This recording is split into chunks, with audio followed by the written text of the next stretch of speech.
Okay, good evening, everyone. This is English literature in the 20th century, and today is our class on Thomas Hardy. Okay, before we start talking about this poet, I would like just to make some connections between the 20th century literature and Thomas Hardy. As I discussed before, we should draw a line between the 19th century and 20th century when it comes to literature.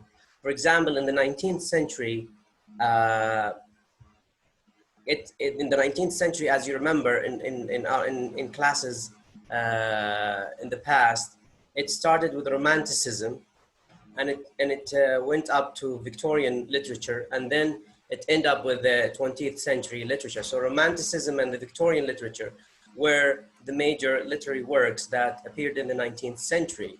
Now, what characterizes Romanticism and Victorian literature was that in the Romantic period, nature was very positive, inspiring, nature was very beautiful, all these positive things about nature.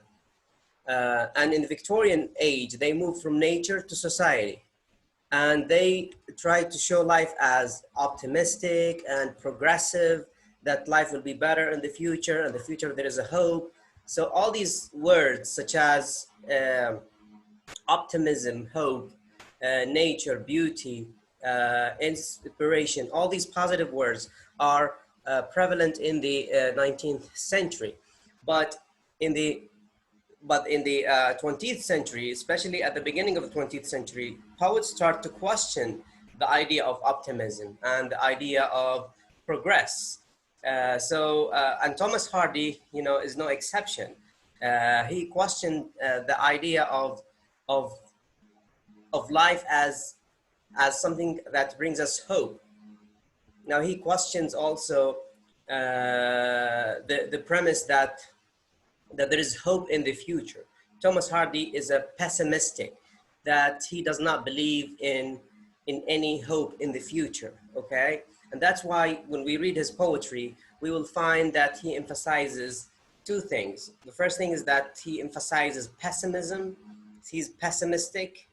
Second thing, he believes that there is no hope in life and that life is hopeless, okay? So these are some of the themes that we will find in Thomas Hardy.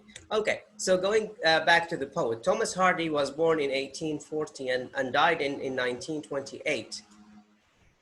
And these are the learning objectives in this when we discuss the poet. First, we will characterize the beginning of the 20th century as depicted in Thomas Hardy's poetry.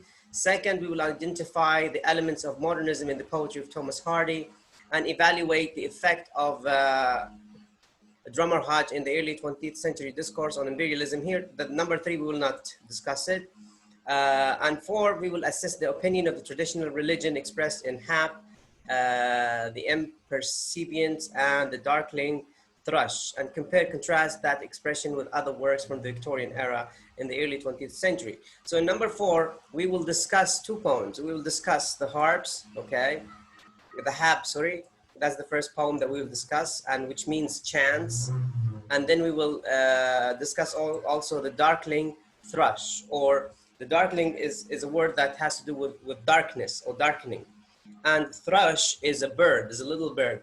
But this bird is very regular, ordinary bird that is different from the birds that are referred to in the Romantic period. Because in the Romantic period, they refer to the nightingale. Nightingale is a beautiful and exotic bird, but the thrush is a normal bird, an ordinary bird. So again, we see how this poet tried to shift from Romanticism to early 20th century literature by questioning the concept and the assumptions of Romanticism and the assumptions of the Victorian literature. All right, so now the poet. Let's read about the poet and see what are, now these are some of the poems that he published: the Darkling Thrush, the Dead Drummer, and we have the Hap. We will discuss 2 poems only today. Okay, now starting with the Hap. Starting with the Hap. Okay, although Hardy, and I'm reading here, although Hardy repudiated the claim, he was labeled as the great pessimist. And again, this is the word pessimism that you have to understand and take into consideration. Hardy instead described himself as meliorist, a person who believes that the world and individuals have the potential for improvement. Nevertheless, or nonetheless, the pessimistic tone of modernism permeates his work. So, what I want you to take into account here is this. Here's the whiteboard because I want to write something here. Now,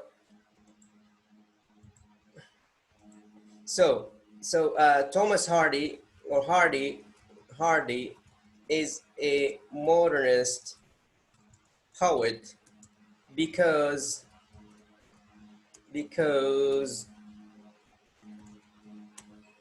of the following, okay? First, he expresses pessimism in his poetry,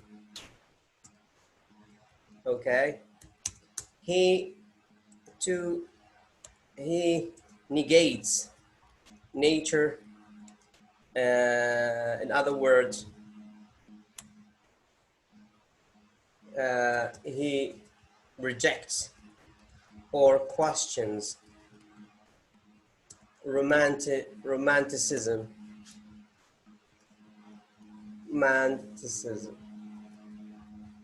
And how he rejects romanticism, for example, nature is harsh and very cruel, and there is no hope. And also that our life is governed by chance rather than destiny. Okay, so these are some of the things that you have to take into account when you discuss or when you read Thomas Hardy's poetry. Okay, now I want to just go out of this whiteboard and go back to the Darkling Thrush. Here you go. Okay, so okay, we read this. Now we will start reading the poem, which is The Hat, okay? And we will analyze it later on. Let me read it slowly and then we will comment on it. All right. If but some vengeful God would call to me from up the sky and laugh, thou suffering thing, know that thy sorrow is my ecstasy, that thy love's loss is my hate's profiting. Then would I bear and clench myself and die, steeled by the sense of ire unmerited, half-eased too, that a powerfuler than I had willed and meted me the tears I shed. But not so. How arrives a joy lies slain, and why unblooms the best hope ever sown? Crass casualty obstructs the sun and rain, and dicing time for gladness cast a moan. These purblind domesters had as readily strown blesses about my pilgrimage as pain. Now these are the lines here. You know, we will analyze them in detail, and we will show how the poet, you know, expresses a hopelessness and pessimism in this poem. Now look at these words here. In modernism, the proper response to fate beyond individual control is Stoicism, an endurance of the pain and heartache of life with dignity without complaint. Such Stoicism is evident in Hardy's poem Hat. Okay, so here this paragraph discusses the idea of fate. Okay, now the question is, are we governed by fate or are we governed by chance? Okay, now for Hardy, our life is governed by chance rather than fate, and that's why we are living in pain. Okay, so our life is governed by pain because of the chance, not because of fate. which this, is somehow against religion, and it expresses also the modernist thinking in the 20th century. And here in the hab, the title gives an important clue about the poem's content. The word hab means chance. So, is our life governed by chance, or is our life governed by fate? Now, according to the poet, and we will see how he analyzes this, our life is governed by chance. The first stanza of the poem are just one sentence. It is important to note that the entire first stanza is an if clause. And the speaker is not saying there is a vengeful God. He's saying if there were a vengeful God. So when you say if there were a vengeful God, then this is an unreal situation. This is called a subjunctive situation. Because it's in the past, and it means that this is an unreal situation. If there were a vengeful God that laughed at him, saying that his suffering provided pleasure for the vengeful God, then he would react as he describes in stanza 2. So if you go quickly to stanza 1 here's stanza 1. He said, if but some vengeful God, so a God in the sky, and a vengeful is taken from the word revenge, okay? God that is hating, would call to me from up the sky and laugh at me, laugh. And here the speaking, okay. Thou suffering thing, then here the God is speaking. Thou suffering thing, know that thy sorrow is my ecstasy, and thy love's loss is my hate profiting. So simply God is saying that as long as you are suffering, I'll be happy and I'll be laughing at you. And this again is a hint against, is a hint against the idea of our life being governed by chance rather than by fate, and that God seems to be, merciless, who does not care about, the poet's life. And here the poet's response here. The poet says, then would I bear, he refers to the speaker here, and the poet, and I clench myself and die, steeled by the sense of ear unmerited. So simply the poet says, okay, if you want to do this and you will laugh at me and at my sorrow, then I will try to bear. Okay, and this is the same meaning for stoicism. Here's stoic or stoicism that is mentioned at the beginning. So I'll bear the pain, and if not, then I will clench myself and die, and that's the end of it. Okay. All right, and then the poet here, we continue the discussion. Paragraph number 2.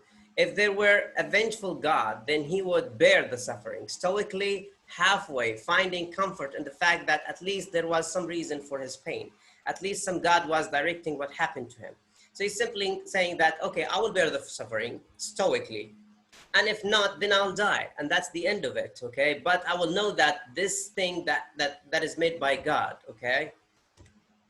The last part, note the first short sentence of stanza 3, but not so. The monosyllabic words, each accented, emphasize the speaker's conclusion. If clause he proposes in stanza 1 is not so.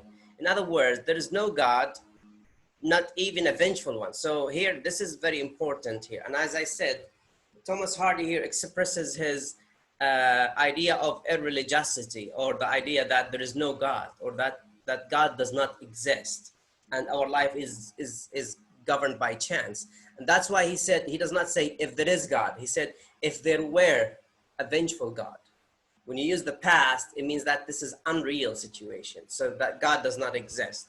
And this conclusion leads the speaker to ask why then he suffers in life.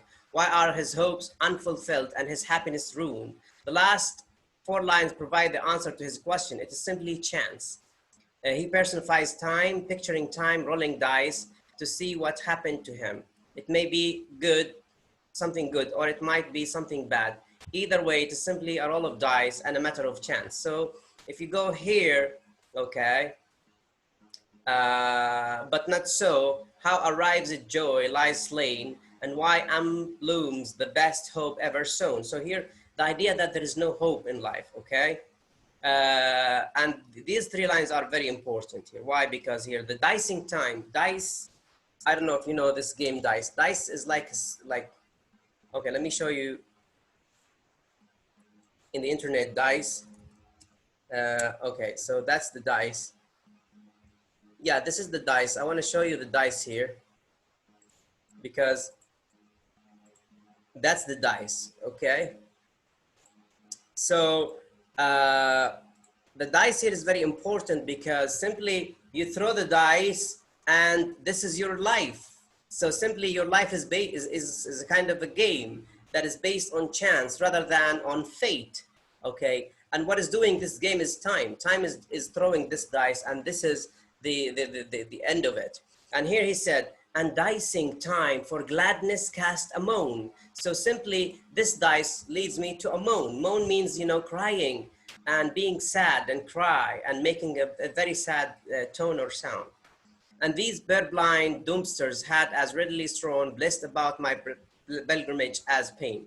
And the last word, pain, here is very important. And this simply summarizes the poet's life, which is the life of hopelessness, pain, and suffering.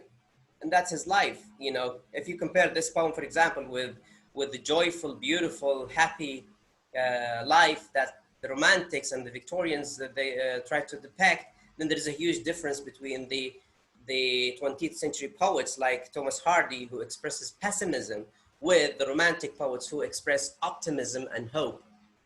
Okay, that's all for this poem. And the next poem here, this poem, The Impercipients, we will not discuss it and it's not included, so don't worry about this. We will go to the next poem, which is The Darkling Thrush. Okay, now the Darkling Thrush, before we start, I just want to show you the Darkling Thrush as an image, okay? Darkling Thrush.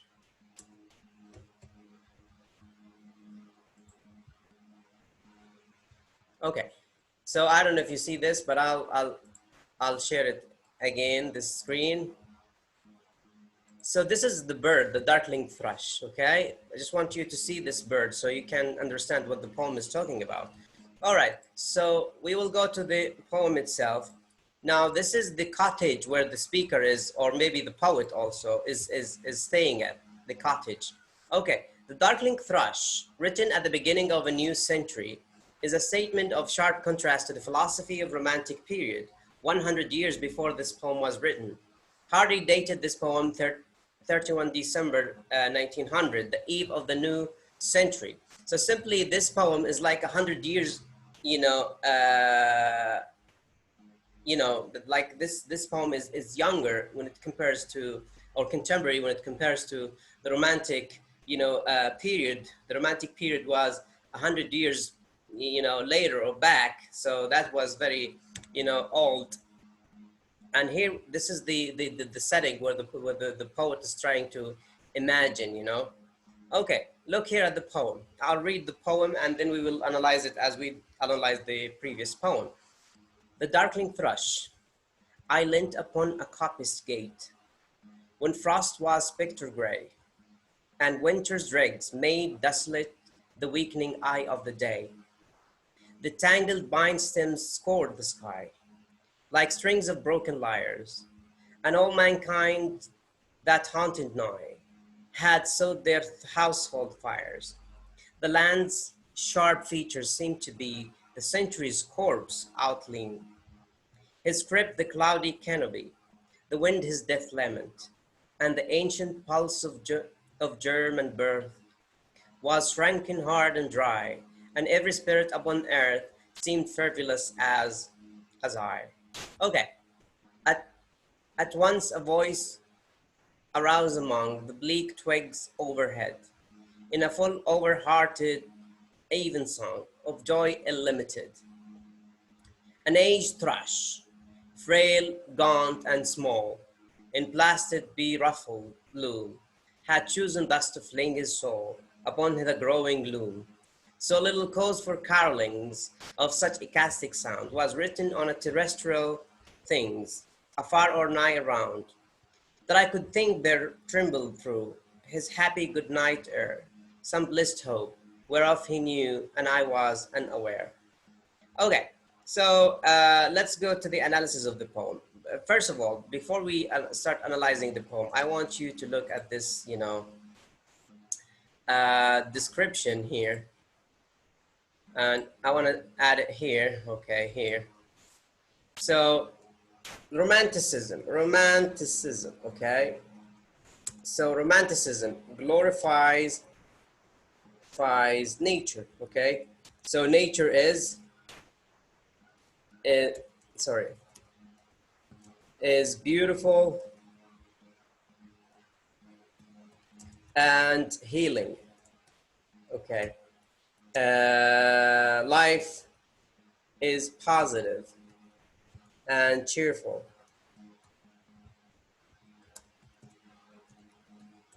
Also, they life is positive and cheerful, and also they refer to the bird nightingale. Okay, so this is a very beautiful bird, and it's very, you know, rare birds that you can find in nature. Okay, this is different from here. This is different from 20th century century literature, and here I'm talking about Thomas Hardy. Now, 20th century literature. Now, instead of nature is negative and gloomy, okay? It is not healing. Rather, it makes you feel pessimistic and you know, depressed also. Now we will see this in Thomas Hardy's poetry. Okay, now let me close this and share the screen again. Here is the screen. Okay, so go back to the poem. The speaker recounts leaning on a gate leading into the coppice. The coppice is the house that we see here. You see that? Let me show you. This is the coppice, okay? The cottage, or, you know, it's like, you know, cottage. All right, so leading into a coppice, a small wooden area on a gray, frosty day. Now, the world appears dark and dark, drab and dark, the weakening eye of the day, referring to the sun's inability to penetrate the gloom. So simply here, the day is very cold, frosty, and it is unbearable. Remember that in the winter, there are certain days that you cannot, you know, bear, and you cannot, you know, deal with, because they are very cold, okay? So the coldness here and the frostiness of the weather makes it negative rather than positive. So it's not beautiful, sunny with winds and something beautiful. It is frosty and something that is so cold, okay? And that's why the poet here describes it as gloomy. No people are out enjoying nature as is often portrayed in the romantic period. They all have sought the warmth of human companionship around their household fires. The entire first stanza sets the stage with the image of death. Okay, so the image here, if you go to the first stanza here, look, I leant upon a coppice gate when frost, very cold, was a spectre gray. Spectre here means, you know, a ghost, something that is so strange. So the frost or the snow is spectre gray, something like a ghosty, you know, something that is scary. And winter's dregs made desolate the weakening eye of the day. So even the sun and its strength cannot, you know, deal with this gloomy, you know, image, okay? And everything seems to be very gloomy and very sad here. And that's why, you know, it is not very interesting. And that's why this paragraph talks about the images of death, or maybe gloom and pessimism. In the midst of this description, Hardy draws attention to the bare tangled branches, comparing them with the string of broken lyre. So the branches of the trees, he compares them with the strings of broken lyre. Lyre is like, you know, this is like a musical instrument that the romantic poets used to refer to, and refers to beauty, music, etc. Now, in the romantic period, the lyre was very important, and it expresses music, hope, etc. But here in this poem, the lyres or the strings of the lyres are broken. So this image, you know, is different from the romantic image. It's something that is negative here, something that is gloomy, something that is not interesting. His image, and I'm reading here, his image is chosen purposefully. Samuel Tyler Coleridge's image of the Eolian harp, lyre, is one of the central images of romantic period. The Aeolian harp was first printed in 1796, just over 100 years earlier. The Aeolian harp symbolizes romantic mysticism, a spiritual presence in the world. Coleridge, one life within us and abroad. So simply here, this paragraph talks about Samuel Tyler Coleridge, one of the romantic poets, if you remember.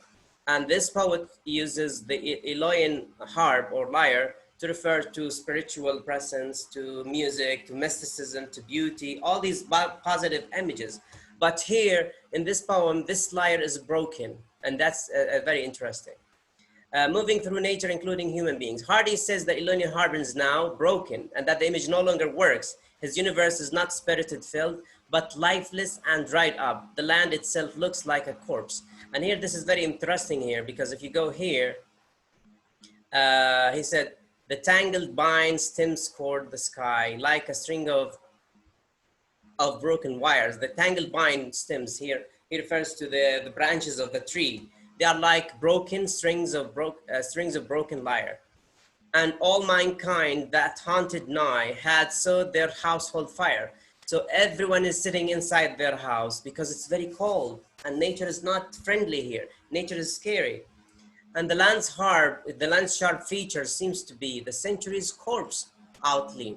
So this is very important image because he compares nature and the harshness and gloomy of nature with the century's corpse. So as if nature and the century, the 20th century, you know, indicate or refer to the death of this century. So the century's corpse, the century is death. And nature is gloomy and is negative here. Again, here's another image that has to do with death. His cryptic, the cloudy canopy, the wind, his death lament. Even the wind, the sound of the wind, you know, indicates or shows death, suffering, and, you know, lament here is something that is negative, okay? The ancient pulse of German birth was shrunken hard and dry, and every spirit upon the earth seemed fervilous as I. And here the poet says that everything seems to be or lack spirits. The lyre, the harp, and everything beautiful seems to be or lacks spirits, okay? And he said, fervilous as I, it means that there is no enthusiasm, there is no energy, there is no anything that is positive, okay? Okay, and then we go here. In the midst of this description, Hardy draws attention to the bare, tangled branches, compared them with lyre. Okay, we read this. Suddenly, in the midst of the frozen dead world, the speaker hears the joyful song of a thrush. And here, the bird comes, okay? At the beginning, we have the title, the Darkling Thrush, right? Now, this is the thrush, the bird, okay? The bird, out of this gloom, out of this crazy, ugly weather, come the bird. Here's the description. Suddenly, in the midst of the frozen dead world, the speaker hears the joyful song of a thrush, not a beautiful, vibrant bird like Shelley's skylark, but a frail, gaunt, and small bird worn out by storms. So simply, this bird, if you compare it to Shelley's skylark or the nightingale, these kind of birds in the romantic period, this bird, the thrush, is very small and gaunt and frail. That means that the bird is very tired because of the weather, okay? And even his song is not beautiful, okay? And here, look, I'll go back to the poem here. At once a voice arose among the bleak twigs overheard. Now the voice of who? The voice of the bird, the thrush, in a full over-hearted even song of joy unlimited, an aged thrush, so a very old thrush bird, frail, gaunt, and small. All these are negative images though. In blast beruffled bloom, had chosen thus to fling his soul upon the growing gloom. So little cause for carolings, so of such ecstatic sounds, was written on terrestrial things, afar or nigh around. So this bird sings and these songs like carolings. Carolings here refers to the carols. Carols are the Christian songs in the Christmas. They have, you know, in the Christians in Christmas, they have songs that they sing during that time that are called carols. Now he compares these Christian songs with the carolings, okay? And then that I could think there trembled through his happy good night air some blissed hope, whereof he knew and I was unaware. And here, this is very important because the poet says, although this bird may have some hope, I am not aware of that. So still the poet does not believe that there is hope in this world. And let me read the discussion. In the final stanza, the speaker notes that the scene around the bird is bleak, certainly nothing to sing about, which leads him to state, I could think there, okay, we read this. For over 100 years, critics have disagreed about how to interpret these last four lines. There are two possibilities and scholars who support each side. So here we have two possibilities of interpreting the last four lines. The first possibility here, there is some hope in the world. Things are not as bleak as they seem. The bird is aware of a reason for hope, even if the speaker is not. So, you know, the speaker, okay, so this first interpretation is that there is hope by the bird, but the speaker is unaware of. That's the first possibility. The second possibility is that the last two lines should be interpreted. The bird may think there is a reason for hope, but I, the speaker, surely don't know what it is. Okay, and so that's another interpretation of the last four lines that should be taken into account. Last thing, the title of the poem could be seen as a supporting either interpretation. The word darkling means in the dark, that the phrase, however, could be interpreted literally as the bird is singing on a dark, cloudy dark in the dark. Or figuratively, the bird is clueless in the dark. The bird does not know what is going on and how bleak the world really is. So simply, and to conclude here about this presentation or this, you know, class, Thomas Hardy is showing us how bleak, how dark the world is, and how nature is not as the romantics try to show us as positive. Nature is negative, gloomy, and it expresses, you know, sense of death and sense of insecurity and fear. And even the poet or the speaker, you know, is pessimistic and hopeless, as we see in the first poem, The Hap, and the second poem in the Darkling Thrush. Now, the first poem focuses on the chance or the hap or the fate, that our life is governed by chance, not by fate. The second poem focuses on nature and how nature is gloomy and not, you know, positive. That's all for today. I hope that this, you know, class is very, you know, helpful for you to understand these poems. And please watch these videos on YouTube and try to comment if you have the chance. If you have any questions, please ask me. I'll be happy to answer you. Thank you very much, guys, for watching, and see you next class.